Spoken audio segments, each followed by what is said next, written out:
Once upon a time, in the heart of the Great Sahara, where golden sands stretched endlessly, and where desert tribes were known for their courage and strength, in the mid-11th century AD, a boy was born named Yusuf ibn Tashfin, or Lamtani. Yusuf grew up in the care of the Lamtuna tribe, one of the clans of the Sanhaja Berber tribes, which was renowned for its piety, asceticism, and horsemanship, providing him with a fertile environment for the growth of his passion for military and religious leadership from an early age. From his childhood, Yusuf was not like his peers. While other children played, he spent long hours learning the arts of combat, horsemanship, memorizing the Holy Quran, and studying jurisprudence. His keen eyes caught the finest details in battle tactics, and his young mind sought to understand the secrets of leadership and influence. He possessed a strong physique, sharp intelligence, rare courage, and deep piety, which made him beloved by all. Yusuf believed that faith and determination were the keys to victory, and that a true leader possessed military insight and the ability to turn the tide of battle, in addition to the ability to establish justice and spread religion. Therefore, he decided that his life would be a journey in the arts of jihad and governance, combining individual skill with strategic planning. In the prime of his youth, the pivotal moment in Yusuf ibn Tashfin's life arrived, after Abdullah ibn Yasin, the Almoravid preacher, founded the Almoravid movement on strict religious principles. Yusuf ibn Tashfin emerged as one of its most prominent military commanders. He was distinguished by his ability to organize armies, unite ranks, and achieve victories. He gained the appreciation of the Almoravid Emir Abu Bakr ibn Umar al-Amni, who entrusted him with the command of armies in the Maghreb al-Aqsa, far Maghreb. However, fate had a greater mission in store for him. During that period, the lands of the Maghreb al-Aqsa were experiencing internal conflicts between tribes, and Andalusia was suffering from weakness and fragmentation after the fall of the Umayyad Caliphate and the emergence of warring Tifa kings. Yusuf ibn Tashfin saw that the opportunity was ripe to unite the Maghreb, and then crossed the strait to save Andalusia from disintegration and falling into the hands of the Christian kingdoms in the north. Yusuf ibn Tashfin assumed the leadership of the Almoravids in the Maghreb in 453 and began to unite the country under the Almoravid banner. This mission was arduous and fraught with dangers, requiring patience, wisdom, and adaptability. Yusuf ibn Tashfin and his companions faced countless challenges: tribal resistance, rugged terrain, and scarcity of provisions. The long nights he spent planning, and the nights he spent confronting revolts, were proof of his patience and wisdom. Despite these challenges, Yusuf ibn Tashfin never ceased to contribute.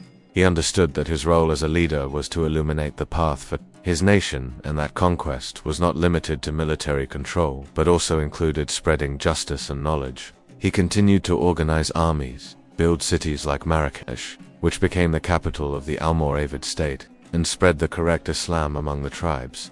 After consolidating his control over the Maghreb al-Aqsa and establishing a strong and unified state, calls for help came from the Tifa kings in Andalusia, who were suffering from the pressure of the Christian kingdoms in the north. Yusuf ibn Tashfin realized that the time had come to save Andalusia.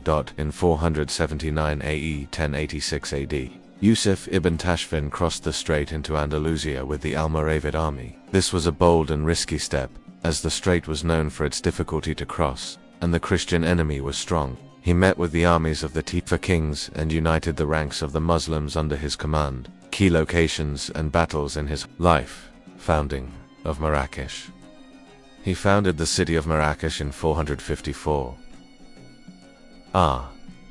Seribu Anampuludua, to be the capital of his state, and a starting point for his conquests. Battle of Zallaqa 479 This battle is considered one of the greatest decisive battles in the history of Islam in Andalusia. In it, the unified Muslim army led by Yusuf ibn Tashfin faced the army of Alfonso VI, King of Castile and Leon, who was one of the most powerful kings in Europe.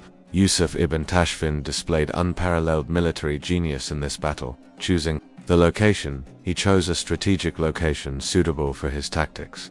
Inspiring leadership, he fought in the front lines, igniting his soldiers' enthusiasm with his courage and piety, patience and steadfastness. The battle lasted for a full day, during which the Muslims showed legendary patience and steadfastness. Ambush tactic. He skillfully used the ambush tactic, leaving a part of his army in the rear to surprise the enemy at the decisive moment. Unity of ranks.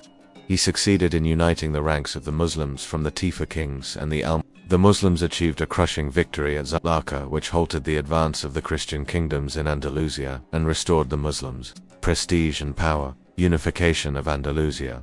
After Zallaqa, Yusuf ibn Tashfin returned to the Maghreb, but he returned again to Andalusia, realizing that the Tifa kings could not be relied upon and that they were threatening the unity of Andalusia. So he decided to unite Andalusia under Almoravid rule. This took years, but he succeeded in incorporating all the Tifa kingdoms into his state, which restored stability and strength to Andalusia. Yusuf ibn Tashfin's military and administrative tactics were characterized by piety and devotion. He was known for his intense piety, which earned him the trust and respect of his soldiers. Courage and daring, he advanced in the front lines and did not fear confronting enemies. Intelligence and cunning, he was skilled at using deception and misdirection to confuse the enemy. Flexibility and adaptability, he was able to quickly change his plans according to the developments of the battle or circumstances. Strategic planning, he saw the big picture and planned for the distant future. Justice and tolerance, after the conquest, he treated the people of the land with justice and mercy and preserved their religious freedoms, organization, and administration.